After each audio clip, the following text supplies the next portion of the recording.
Maintenant, style de moto que j'ai encore jamais essayé. Une sorte d'ancien roadster. Ouais, pépère. Mais y a rien d'autre en 35 kW, gars. Au moins, elle fait du bruit, quoi.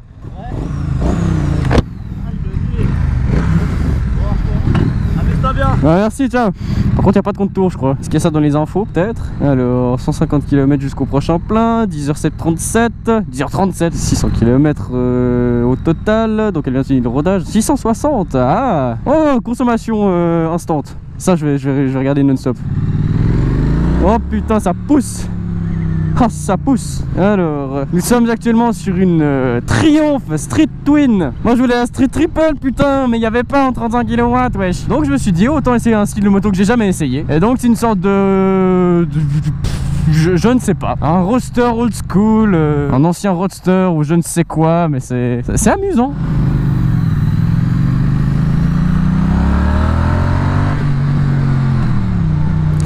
Et je sais pas quel type de moteur c'est, je sais absolument rien de cette moto. Je pense que c'est un bicylindre parallèle, donc pas en ligne mais parallèle. À part si parallèle c'est en ligne.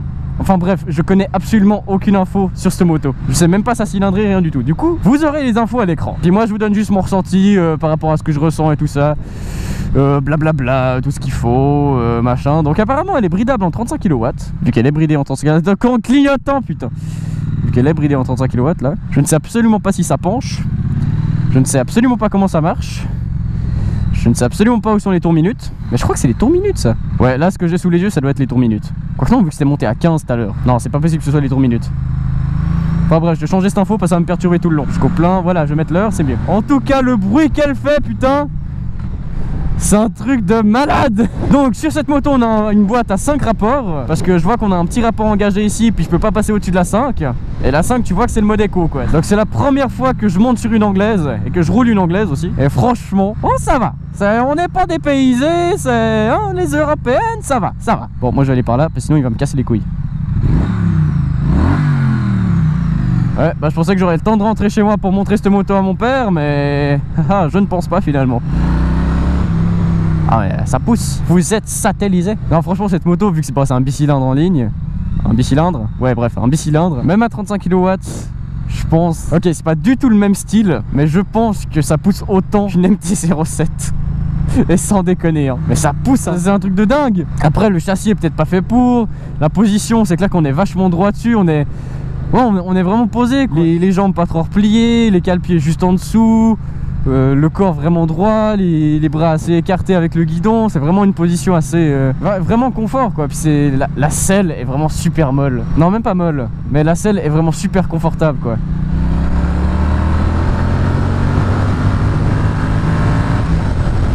Putain, t'as l'impression d'arriver au bout d'un rapport, tu passes la vitesse au-dessus puis ça reprend avec plus de couple encore quoi. Non franchement je suis sûr que cette moto est meilleure qu'une MT-07. Et sans déconner les gars. Tous ceux qui n'auront pas regardé cette vidéo parce que ouais c'est une vieille moto, ça avance pas, tout ça. Non mais franchement les gars, oh, ce truc pousse autant, voire plus qu'une MT-07. Et vous avez pas vu ce que c'était comme moteur, comme châssis, n'importe quoi. Vous avez juste rien vu quoi. Mais ce truc, ah mais putain. Et en plus le bruit d'origine de cette moto est juste énorme. Voilà par contre je pourrais même pas dire que ça reprend bas dans les tours parce qu'il n'y a pas de contour, du coup je vois pas exactement où j'en suis. Hop là. Ah, ça a l'air pas mal lourd quand même. Par contre ouais, justement on est vraiment bien posé sur le canapé, on est assez bas par rapport au sol. On est un peu plus haut que sur la Z650 vu que bah, c'est pas une moto faite pour être une moto école quoi, c'est une moto pour le look et pour le moteur sûrement aussi. Mais du coup le centre de gravité est quand même vachement bas, je trouve, j'ai l'impression, en tout cas quand on s'arrête ou comme ça, c'est... Ouais. Je sais pas quel poids elle fait mais elle paraît quand même assez lourde. Mais avec un centre de gravité vachement bas. Donc ça passe. Non, tu sais quoi, je vais aller par là en fait.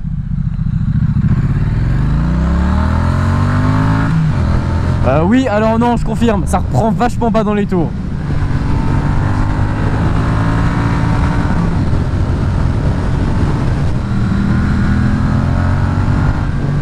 Putain, et ce bruit d'origine est juste énorme. Je vous ferai écouter à l'arrêt, mais c'est juste impressionnant quoi.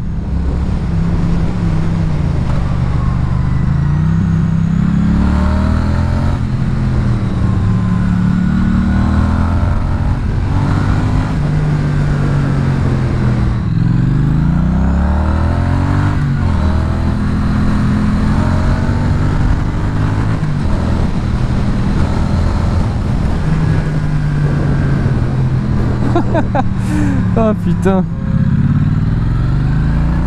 Putain, ça reprend. Ah, c'est trop cool. Par contre, niveau freinage...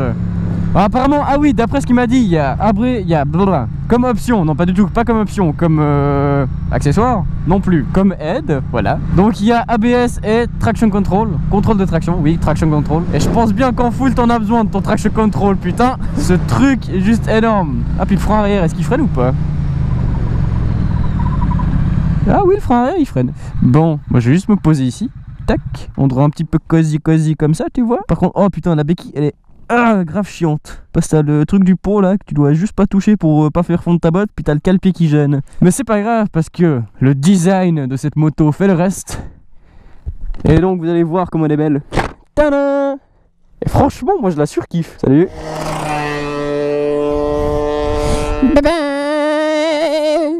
Non mais regardez ça, et à part ça, elle est vraiment magnifique cette moto. Oh, je suis désolé si vous n'êtes pas de mon avis, mais putain, ça fait vraiment genre roadster old school avec le phare rond, le réservoir plat sur le dessous, la selle qui...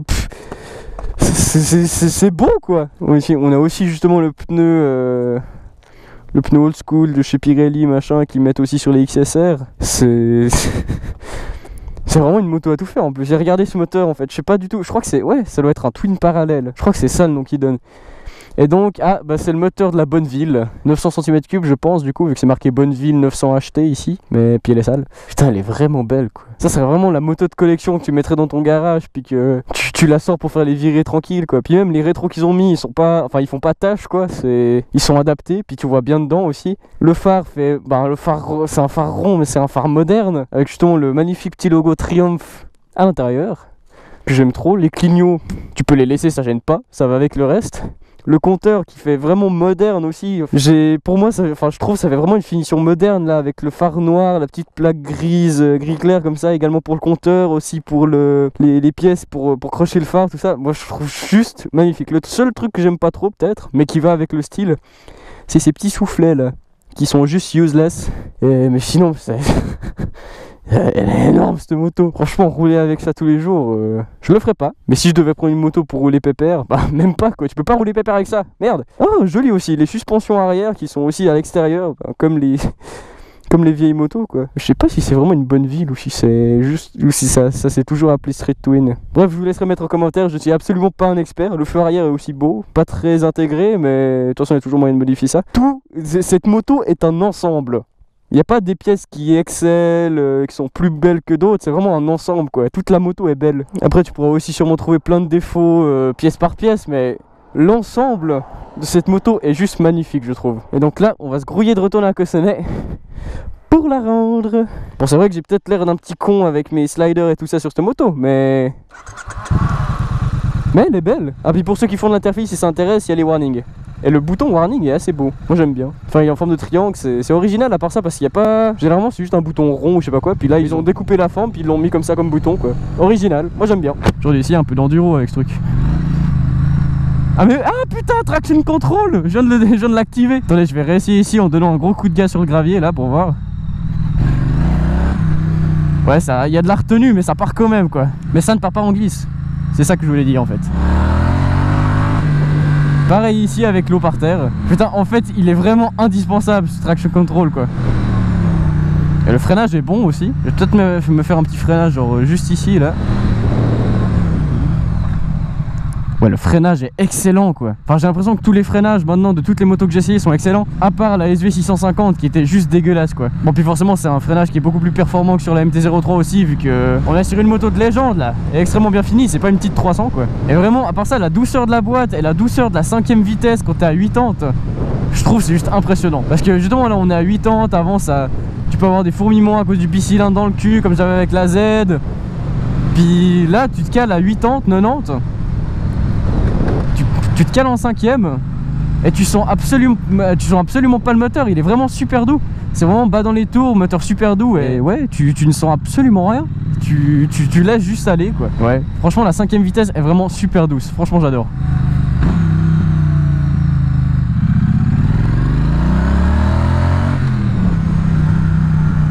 Putain, cette moto part tout seul quoi. Et le pire c'est que ça penche, hein. C'est que ça penche plutôt bien même. En fait, je suis en train de relativiser sur tous les types de motos. Comme quoi, ouais, tous les styles sont bons. Non, il a pas une Grom avec sa copine. Oui, c'est ça. Ils sont deux sur une Grom. Ils sont fucking deux sur une fucking Grom. Comment? Même moi, j'avançais pas tout seul. Comment tu peux être à deux dessus, merde? Non, mais mec, tu te fous de ma gueule. Mec, il y a un motard qui est passé juste sur la gauche. C'était Rustinelli avec une putain de ZX-10R. Ah, mais merde, je vous ai pas fait écouter le son du coup. Hop là. Bah, écoute, la béquille, on s'y habitue. Mais écoutez-moi ce son, quoi. C'est juste énorme, et franchement, c'est juste énorme. Bon, je sais pas si normalement il y a des chicanes, puis que là il y en a pas, mais le son est juste énorme sur cette moto.